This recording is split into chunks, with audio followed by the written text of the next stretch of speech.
Hello, and welcome to the final episode of this season of Sacrilegious Ceremony. I am your host, Euthanasia, and I hope you've enjoyed this season. I don't know, I kind of like this vibe a little bit better, opposed to so much more scripted.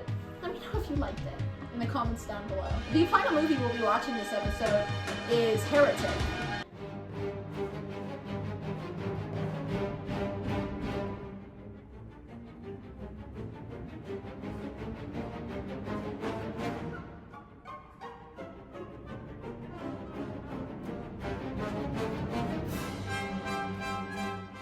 My friend Becca had been wanting to watch it for a while, and we finally got together and watched it.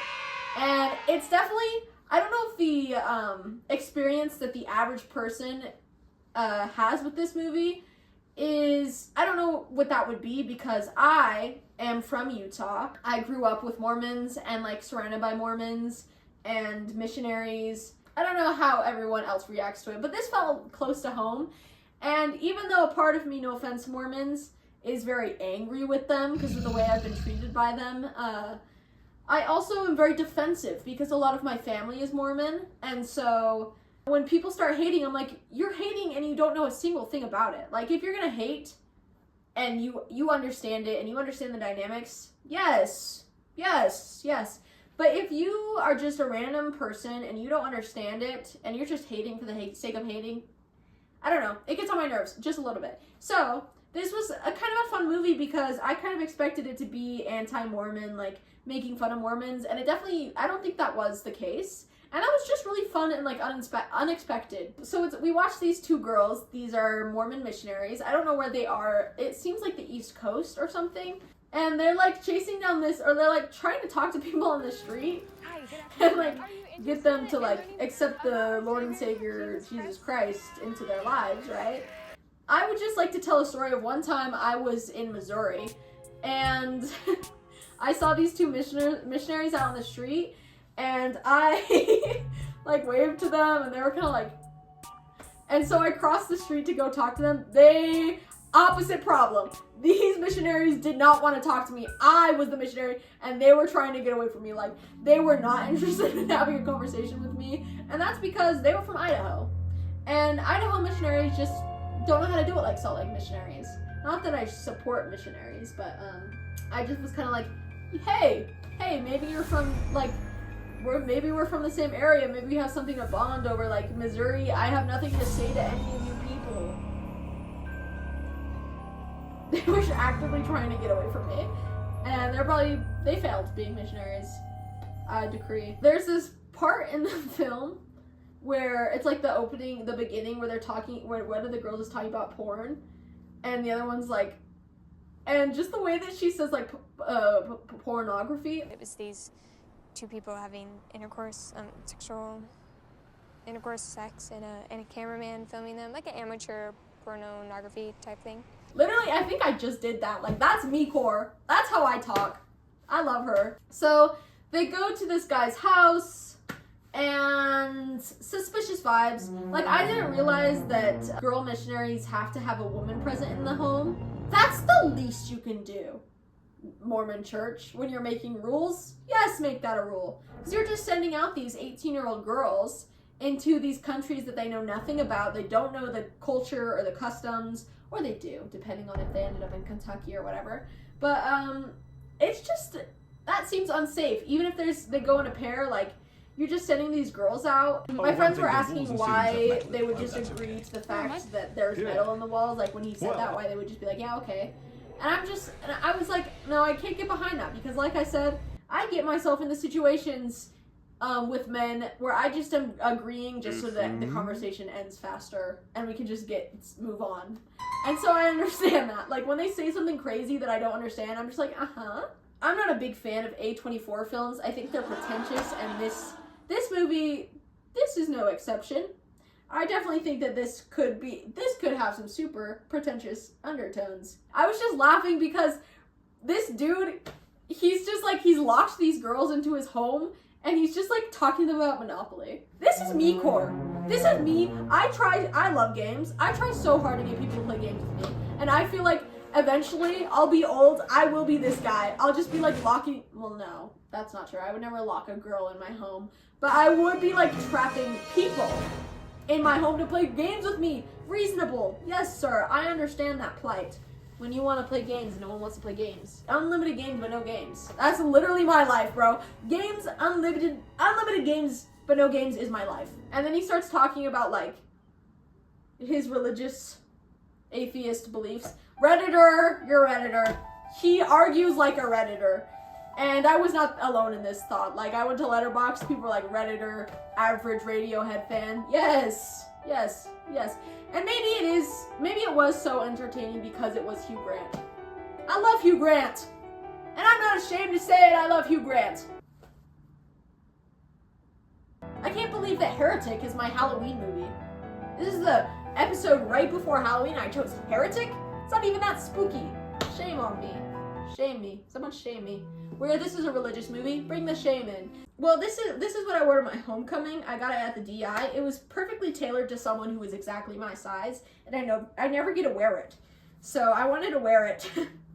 And also, it kind of gives Catholic, which I know isn't Mormon, but it's religious, and this is religion.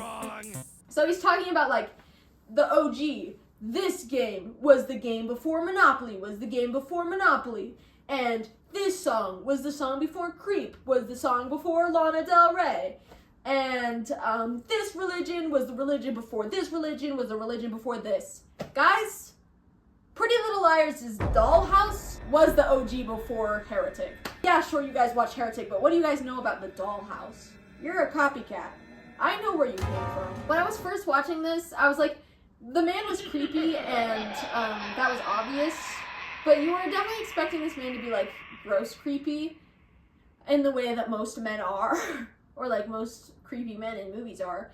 But then he kind of did the switch, and he was creepy and scary. But then for a second, I was like, maybe he's not going to be gross, creepy, scary. Maybe he's just going to be, like, crazy.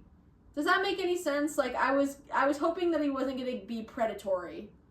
Because I feel like it's very rare that you watch a movie with a scary man, and he's not, like, low-key predatory. That's accurate to life, but I don't know. I just was kind of enjoying being afraid of a man, not because he was being a predator, but because he was being a atheist freak. But then, I was wrong, and he was a little bit gross creepy, like, you know. But luckily, right when he was being gross creepy, my girl, the blonde girl, she steps in, and she stabs him in the throat. Spoiler alert. Yes. I, too, wish that every man who got too close and said weird things to me, I wish I could stab them in the throat, too. So, after he does all his, like, miracle stuff of, like, this girl is coming back from the dead, this girl is not, let's just argue for the sake of arguing, I have no point, I'm stupid. Like, you're not arguing for anything. There's no point in what you're arguing about. He slices Sister Barnes' throat, and she goes down, obviously, because he just slit her throat. And when your throat gets slit, you die, usually. Unless you're my mom's friend. But no one has to know about that. And he's like, he cuts out her IUD. We're in the Matrix. This is a simulation. We're all playing Sims, and God is some 14-year-old girl. What are you talking about? But there was a whole, like, emphasis on the fact that she had an IUD. And that doesn't mean anything. I know plenty of Mormon girls who are on birth control for other reasons other than just because they're getting freaky. I just felt like that was a very narrow way to do this movie.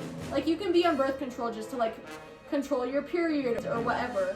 Like, there's many reasons to be on birth control, and so it kind of seems stupid that was, like, this whole thing, like, oh, she has an IUD. And I don't know much about IUDs particularly, so maybe it is crazy. Like, maybe that's the only thing it could possibly be used for, but I just feel like it's quick to assume.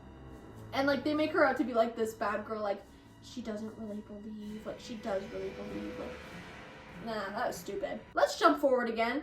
The other sister, hi sisters. That's the real horror. Now, this movie would have been scarier if it was about James Charles. Sister Paxson, like, as she's trying to escape, she stabs Mr. Hugh Grant in the throat. Like I said, now, most people, when they get their throat slit, they would die. And I say most people because there is one example in my life who didn't die from that. However, your throat gets penetrated completely. Huh? Okay, pause. What was that? Sorry, I did not mean that. But your throat gets stabbed through the throat. You die! You're dead! And he didn't! You can't be alive! Sir, you can't be alive. If she died from slitting her throat, you can't be alive, but then she does come back for a split second, but then she does. He climbed a ladder, supposedly, with that in his throat. What? No, that's not how that works. That's not how that works. So, you can't just survive. You can't just survive a neck stabbing. That's not how it works. Anyway, final thoughts. I actually really liked Heretic. I went on Letterboxd and gave it 5-star reviews. And and then as I was reading the other reviews, I was like, okay, maybe you're right. This wasn't a 5-star movie. I just had a good time watching it. And that really affects the way I rate my movies. But like, in my head, I was like, this movie didn't mean anything. It wasn't like a take. There was no hot take in this movie or like anything. It was just a bunch of stupid rambling, and I was focused on Hugh Grant because I love that man. And as an actor, I don't know anything about Hugh Grant. I don't know who he is, or I've never met him or anything, but I just like him as an actor. Face card lethal. Yes. Literally. I don't know, there were a bunch of people in the reviews being like, this did not do what it thought it did, kind of thing. And I'm just kind of like, I don't think it did anything. So I agree with you. But at the same point, like, I was not wanting anything from this. I was not wanting to be taught lesson. I'm never wanting to be taught lesson by an A24 film. A24 films are so pretentious. And so, like, if I went into this thinking, like, I don't know, if I just felt like it wasn't anything other than stupid, then I would have felt like it was pretentious. And I thought it was funny, like, I always get nervous watching new horror movies because I fear they'll end up like my experience watching The Substance, where it's just like a little bit too much for me. And I like horror because I like the campiness, if you couldn't tell. Like, I like the campy horror, like comedic side of horror. And this was funny. It had a lot of good jokes, particularly funny to me, again, because I was raised around Mormons and it just kind of hit different. And I like the girl who survived. It was kind of unfortunate that this was written and directed by white men, from my understanding. It was kind of crazy because my friend, she said, like, she was asking if this was written by a woman. So that's really a high honor for someone to ask that when they're watching your movie. Happy Halloween from me and Anya from Mouthwashing. By the way, guys, she came with a bottle of pills. Distasteful. I've separated her from her pills. She lives a happy life, even though she's frowny. She's just like me. Happy Halloween! Thank you so much for joining me in season 3 of Sacrilegious Ceremony. I hope you enjoyed this new kind of format. Till next year. Happy Halloween, everyone. Enjoy your Halloween. Stay safe out there. Have a safe, fun Halloween. Don't drink and drive. Unlike it in Texas Chainsaw Massacre 2. Drinking and driving, you may just end up on a bridge, a very long bridge, despite what it seems, with a leather-faced man with a chainsaw coming after you. So that's just the kind of things that could happen if you drink and drive.